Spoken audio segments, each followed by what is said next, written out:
What do we need for today?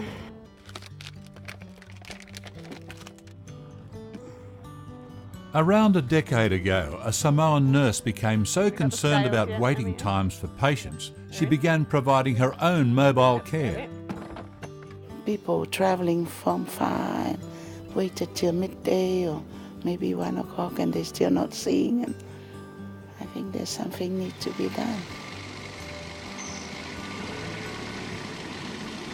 Simealai Tavana is the founder of Tavana Nurse on Wheels, known as TNOW.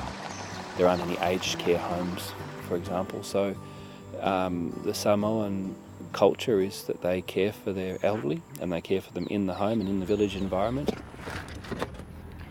We need that one, I think that's all. A team of 3 nurses travels house to house dispensing hospital standard care. Owamaioi, how are you? Yeah? Oh, good. No worries? No worries, that's good. So we're just going to check your blood pressure and sugar again today. Sound all right? There is a charge for the service, but payment can come in a variety of forms.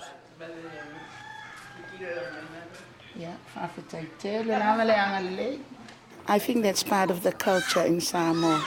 If they don't have money to pay the service, we've been coming to this lady for the last 6 years, and sometimes she gives us 10, 20 tala as a gift, and today she showed her appreciation of our being here together to give us those food. Not much room, hey? Assistance for the services come via the Australian Government's volunteer program. We'll meet again.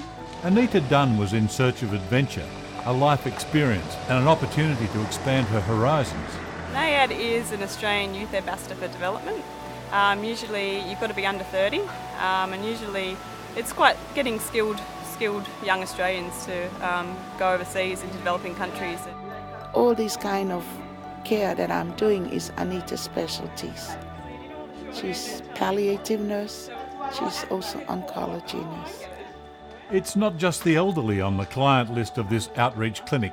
Sorry, Bubba, I'm just going to hurt you a little bit, all right? I think we did like 400 immunisation last year.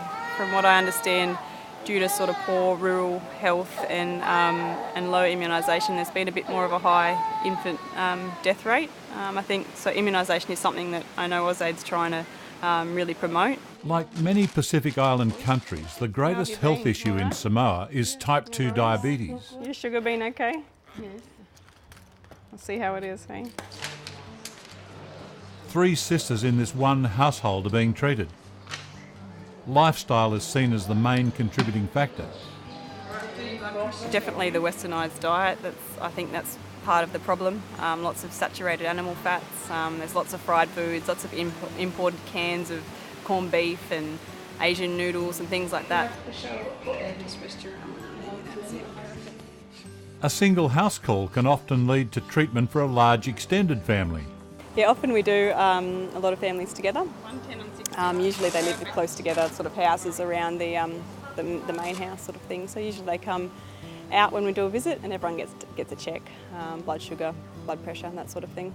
This fisherman had a headache, saw the nurses and decided to drop in. Well, you might have a little bit of flu, but take a couple Panadol and lie down. Plenty water. Yeah, it's very common. If they see the nurse on wheels, they generally, can get a bit of advice and a bit of a check while they're here. So yeah, lots of people come out of the woodwork when we rock up in our red truck.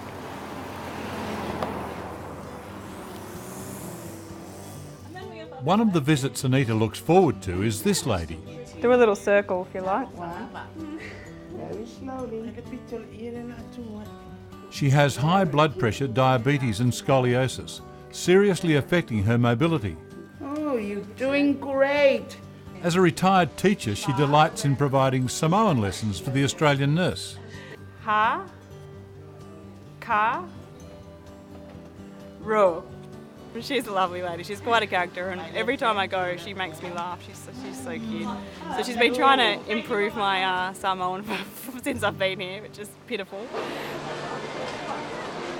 Speaking Samoan for Anita and her husband is part of embracing the Samoan way of life.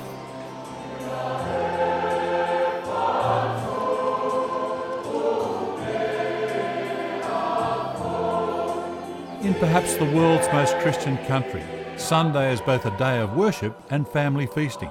I don't usually go to church at home, but I'm just trying to embrace the culture, and it's nice to go and I think it's sort of respectful if you sort of join in and have a look at their culture and at their religion and join in the Sunday festivities. It's actually quite fun in the afternoons when church is finished and you can sit down with everyone, have a chat and have a meal.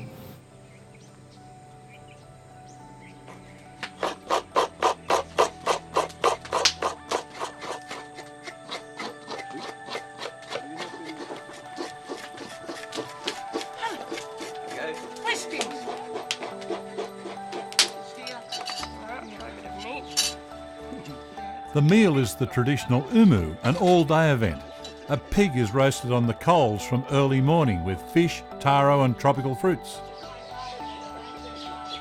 The Samoan experience could bring a change in Anita's career direction. I think I'd like to get into community nursing when I get home. It's something that's, it's quite nice. It's better than the sort of regimented, shift work that we do in a hospital. You've got a lot more freedom, you get to have a good chat and it's nice. As for the future of the Tavana Nurse on Wheels service, the boss would like to expand to Samoa's other islands. Why not? That's part of my service plan. Extend to Hawaii, maybe American Samoa one day when I do have the resource people.